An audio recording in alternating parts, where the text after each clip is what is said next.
Hey guys, welcome back. Thank you for being with us once again to our special segment, a new episode covering the latest updates from the World Cup. And as you know, we every week we have a new guest, and we have a special segment with a diplomatic guest. Today in the studio with us is the ambassador of Belgium in Kuwait, His Excellency Christian Dooms. Christian, welcome to our segment. Thank you very much. It's a pleasure and honor to be on your plateau. Thank you. Thank you so much. We know that so much has been going on in the recent days. We're getting closer to the final of the World Cup. And before we talk about that, I want to start with you because you've been in Kuwait for some time now. How much time do you have now in Kuwait? Actually, it's my third year and time is running very fast. I enjoyed very much here. It's a wonderful country, wonderful people, great hospitality, and so much to do. So I'm really glad and proud to be here, Ambassador of Belgium to Kuwait. Well, thank you. I think everybody's happy to hear that, of course. But I want to ask you from your experience being here in the country, in all these 3 years, tell us a bit, how did you find it? Some of the customs that you found interesting, maybe intriguing in a way or another, or if there was anything that actually reminded you of home. Well, actually, Kuwaitis are big spenders in shopping malls, so this is one thing that strikes me. And of course, you can't blame them. Having the avenues, having 360 Mall and other really impressive malls. So it's a kind of religion here, shopping. They have a lot on offer. And also for the foodies, I think here in Kuwait, there is a great dining experience. There are a lot of people coming from other Gulf countries to Kuwait in order to have that savory touch here in Kuwait. So I really much enjoy it. And I also enjoy the fact of being in a relaxed environment, being invited to a chalet. The first time I heard talking about chalet, I was really stunned. Oh, having a chalet here in Kuwait, because it keeps me reminding of Switzerland. Yes. With the mountains, but it has nothing to do with the mountains, and because it's the big villas on the coast. Yes. So this is a wonderful experience. And then I got also invitations to go to the farms. And there also I was intrigued, what is that, a farm? And then it happened to be in the desert, which is also a great experience. And again, the hospitality of people here in Kuwait, this is amazing. I really relish it. Wonderful, but you have 1 year left. Is there anything on your bucket list? Is there something you feel that you haven't seen enough or you would like to experience before your departure eventually? Yes, I would like to see, for example, the northern part of Kuwait, Boubayan Island. But as you know, with the war, which is still going on, because I'm not that optimistic. No, I hope that it will end with that MOU between the US and Iran.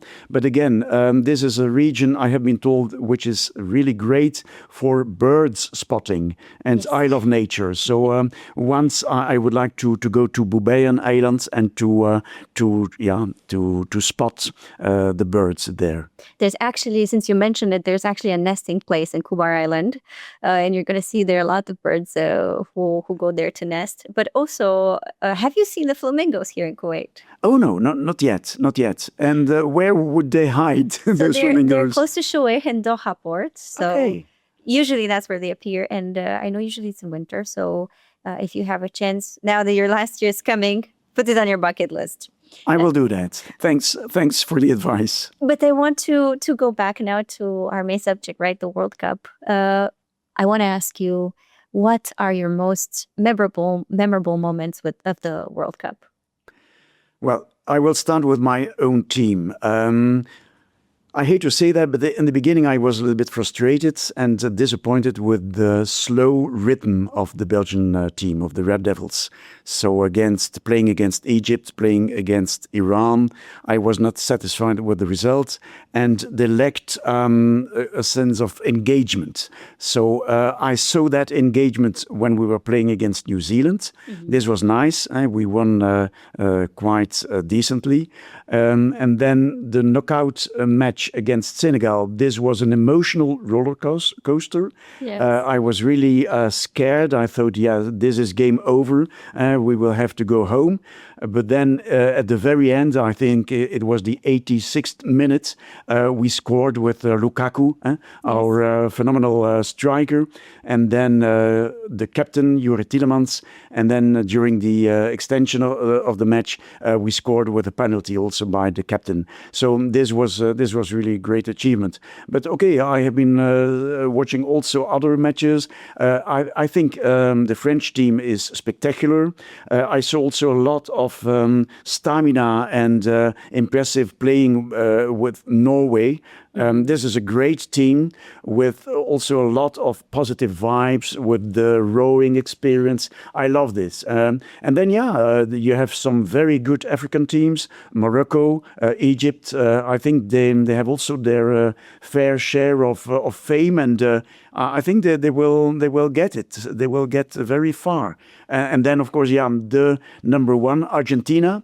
It's always nice to see Lionel Messi playing. But of course, one team, it's a collective spirit. So you cannot reduce a team to one player, even though it's a genius. So I think it's a very open competition. And then I forgot to name, of course, Harry Kane of England. This is also one of my favorites. I think there were a lot of nice experiences also with small teams, the underdogs like Cabo Verde. I think they did a terrific job. So there is a lot of positive things at the World Cup now. So I enjoy it very much. Well, I can see the passion when you talk about it. So my next question is from a scale from 1 to 10. How passionate are you about football? Well, you might be surprised. I'm not a die-hard football fan. Unlike my son, my son would watch every single match. But I would rate myself 8 on a scale of 10. I think that's pretty high, especially for somebody who works in diplomacy. I think it's a wonderful thing. Thank you. Christian, you come from Belgium, and Yes. I had the pleasure of visiting a bit myself. If I, Christina, or anybody else would be visiting, let's say, for 48 hours Belgium, some spots that you think we should not miss? Yes, I will start with the favorite one, Bruges, which is a fairy tale city. You can't miss that. But of course, you have also another medieval town, very nice, my hometown, Ghent, which boasts a lot of cultural activities, concerts, classical concerts, rock concerts, and it has a very nice flavor, also with the canals.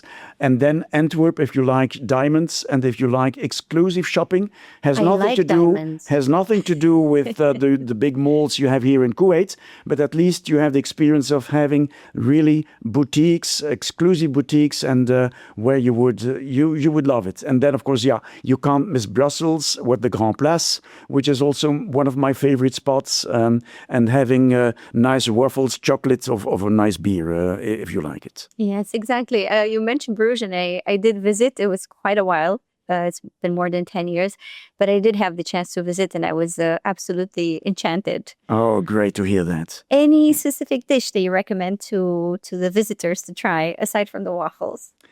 I like very much the beef stew, so les carbonades flamandes, as we say it in French. And there, for the recipe, you need some dark beer. But it's one of my favorites. And then, of course, les moules frites, the mussels and the French fries, or, I would say the Belgian fries. Okay. This is also a wonderful combination, I might say. Okay, wonderful. Lastly, I want to ask you, when we talk about Belgian values and culture, one thing, one habit, or I don't know, a value that you think should be preserved from the Belgian culture that enhances people's lives? I think I might say that Belgian people, they are not at all arrogant. They're very joyful people. They tend also to mock themselves, so which makes our people unique, I think, especially given the fact that we are surrounded by big neighbors. But okay, we go along with all our neighbors. But you would notice, for example, that French people would mock the accent when we speak French. Dutch people would mock my accent when I speak Flemish or Dutch. But again, I think we are really people who enjoy simple things of life, having a good football game, for example, at a bar with friends, sharing with a good beer and a good meal. So we don't pretend to reach for the sky, but we take pride in simple things. And we love also gatherings where we have a lot of festivals, a lot of folklore, so simple things in life. Wonderful. Well, Christian, thank you so much for being with us. One message that you want to say, that you want to address in relation to the World Cup fans and maybe to the Kuwaiti people? Yes, I would say keep watching, because it's a wonderful sport, football. It connects people, it brings people together, it arouses a lot of passion. And for me, it's very important also to keep to the spirit of sport. So the gentleman-like behavior, this is really key. So I hope we won't have rude matches coming up, because the stakes are high. And of course, the stakes are becoming even higher. But I hope that fair play will prevail. So this is a message I would like to convey to all of you. Thank you so much for being with us. Thank you. Thank you very much for receiving me. Thank you.